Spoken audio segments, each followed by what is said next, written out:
এক লোক তার ছাগলের পাল চড়াতে মাঠে গেল। পাশের বন থেকে কয়েকটা বুনো ছাগল এসে যোগ দিল সেই দলে। সন্ধে হওয়ার সাথে সাথে লোকটা পোষা বুনো সব ছাগলকেই তাড়িয়ে নিয়ে এসে তার গুহায় ঢুকালো।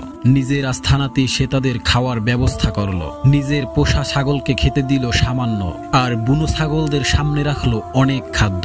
মনে মনে আশা, এইরকম লোভ দেখিয়ে তাদের পোষ মানানো যাবে। পরের দিন পোষা বুনো সবগুলোকেই চরণভূমিতে নিয়ে এলো। সেখানে আসা মাত্র বুনো ছাগলগুলো বনের দিকে হাঁটা দিল। লোকটা তখন তাদের ডেকে বলল, তোমরা তো আচ্ছা নিমুখারাম, তোমাদের তো যত্নাদি করলাম, তবুও তোমরা আমাকে ছেড়ে যাচ্ছ। ছাগলগুলো বলল, আরে সেজন্যই তো আমরা ছেড়ে যাচ্ছি।